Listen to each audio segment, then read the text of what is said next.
오늘부터 대한민국 제20대 윤석열 대통령의 5년 임기가 시작됩니다. 청와대는 74년 만에 국민 품에 안기고 이제 용산 시대가 막을 올렸습니다. 용산 새 집무실에 나가 있는 취재기자 연결해서 알아보겠습니다. 조은지 기자. 네, 용산 새 대통령실입니다. 예, 이 국방부 건물로 오랫동안 인식하다 보니까 아직은 대통령실 느낌은 안 나는 게 사실인데요. 현장에서 직접 보면 어떻습니까? 당분간은 모두 시간이 좀 필요할 것 같습니다. 제 뒤로 보이는 10층 건물, 말씀하신 대로 2003년에 지어져서 그동안 국방부 건물로 활용돼 왔습니다. 청와대에 익숙한 탓인지 대통령실이라는 게 조금 낯선데요.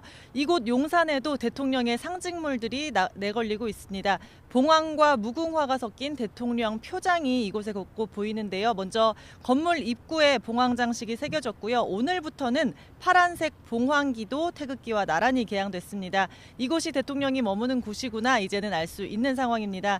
제가 새벽 이른 시간부터 이곳에 나와 있는데요. 막바지에 이삿짐 나르는 모습, 또 청소하는 모습도 봤고요. 양복 입은 경호원들이 잔디와 옥상 주변 점검하고 있습니다. 긴장감이 감돌고 제법 분주한 모습입니다.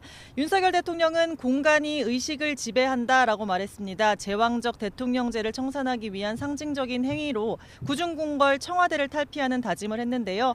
청와대는 이로써 74년 만에 국민 품으로 돌아옵니다. 용산 시대가 개막했습니다. 대통령이 청와대가 아닌 곳에서 임기를 시작하는 건 이번이 헌정사상 처음입니다. 윤석열 대통령은 건물 2층 주 집무실과 5층 소 집무실을 오가면서 업무를 볼 예정입니다. 보안상 경호상의 이유인데요. 기자실도 1층에 둬서 가까이 소통하겠다 공언했습니다. 3층에는 비서실의 중추인 수석 5명이 입주하고요. 4층부터 10층까지 비서실, 경호처, 민관합동위원회가 자리합니다.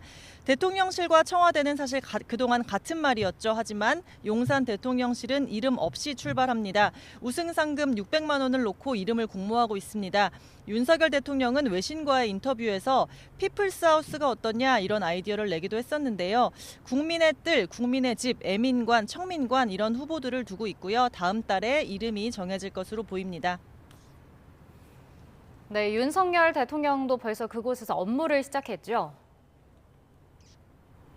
네, 오늘 새벽 0시 보신각에서 타종 행사가 있었지만 같은 시간 윤석열 대통령은 대통령이 되고 첫 업무로 이곳 용산의 지하 벙커죠. 국가위기관리센터에서 합동참모본부의 보고를 받았습니다.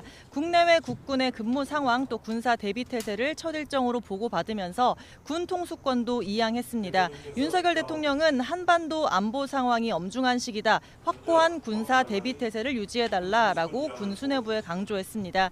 윤석열 대통령은 지금 서초동 자택에서 휴식을 취하고 있습니다. 오전에 동작동 국립현충원 참배에 이어서 11시에 여의도 국회의사당에서 공식 취임식을 하고요. 다시 이곳 용산 집무실로 사실상 첫 출근을 하게 됩니다.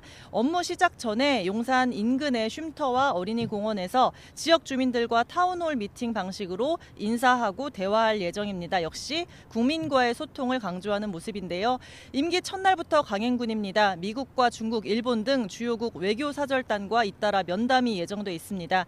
이후 다시 국회로 돌아가서 로텐더홀 경축 행사 참석하고요. 신라호텔 영빈관에서 외빈 초청 만찬까지 이른바 취임식 외교로 빼곡한 일정입니다. 다만 윤석열 대통령이 이동할 때마다 주변 신호와 교통 통제 불가피하고요. 경호와 보안상 제약도 많습니다.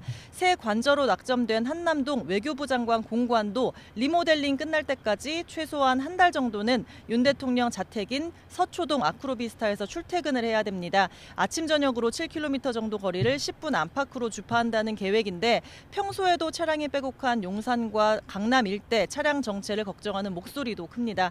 지금까지 서울 용산 새 대통령실에서 YTN 조은지입니다.